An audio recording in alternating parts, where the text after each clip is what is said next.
The lost गोल में आपका स्वागत है। अभिवादन स्वीकार कीजिए अमृत शर्मा का।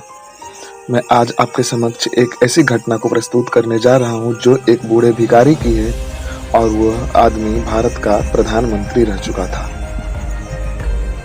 एक बार 94 साल के एक बूढ़े व्यक्ति को मकान मालिक ने किराया न दे पाने के कारण उसे मकान से निकाल दिया। बूढ़े व्यक्ति के पास एक पुराना बिस्तर, कुछ एल्युमिनियम के बर्तन, एक प्लास्टिक की बाल्टी और एक मग आदि के अलावा शायद ही कोई और सामान था। बूढ़े ने मालिक से किराया देने के लिए कुछ समय देने का अनुरोध किया। पड़ोसियों को भी बूढ़े आदमी पर दया आई और उनके कहने पर मकान मालिक को किराया का भुगतान करने के लिए उस बूढ़े आदमी को कुछ दिनों की मोहलत देने के लिए मना लिया गया। वह बूढ़ा आदमी अपना सामान अंदर ले गया। रास्ते से गुजर रहे एक पत्रकार ने रुककर यह सारा मामला देखा। उसने सोचा कि यह मामला उसके समाचार पत्र में प्रकाशित करने के लिए उपयोगी होगा। उसने एक शीर्षक भी सोच लिया,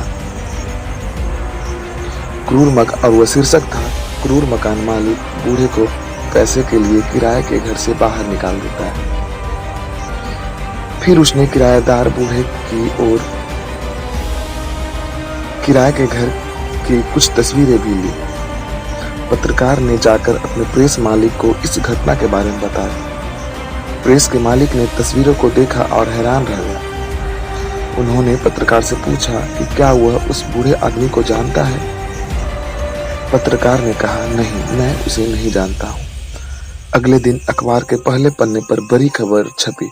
शीर्षक था, भारत के पूर्व प्रधानमंत्री गुलजारी लाल नंदा एक दयनीय जीवन जी रहे हैं।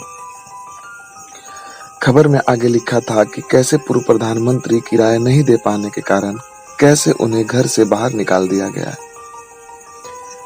टिप्पणी की थी कि आजकल फ्रेशर भी खूब पैसा कमा लेता है, जबकि एक व्यक्ति जो 2 बार भारत का प्रधानमंत्री रह चुका है और लंबे समय तक केंद्रीय मंत्री भी रहा है, उसके पास अपना खुद का घर भी नहीं।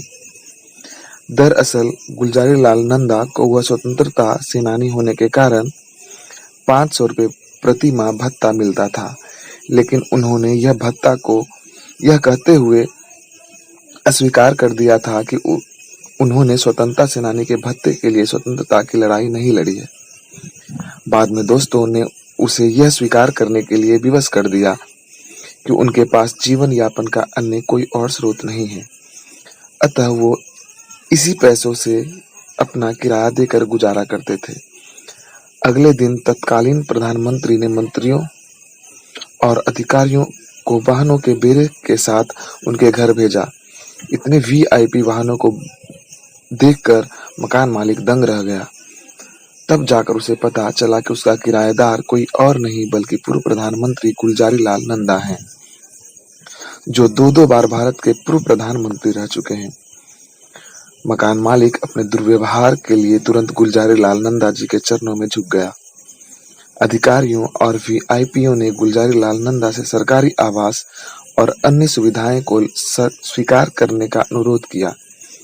श्री गुलजारी लाल नंदा ने इस बुढ़ापे में ऐसी सुविधाओं का क्या काम, यह कहकर उनके प्रस्ताव को स्वीकार नहीं किया और अंतिम सांस तक वे एक सामान्य नागरिक की तरह एक सच्चे स्वतंत्रता सेनानी बनकर ही रहे।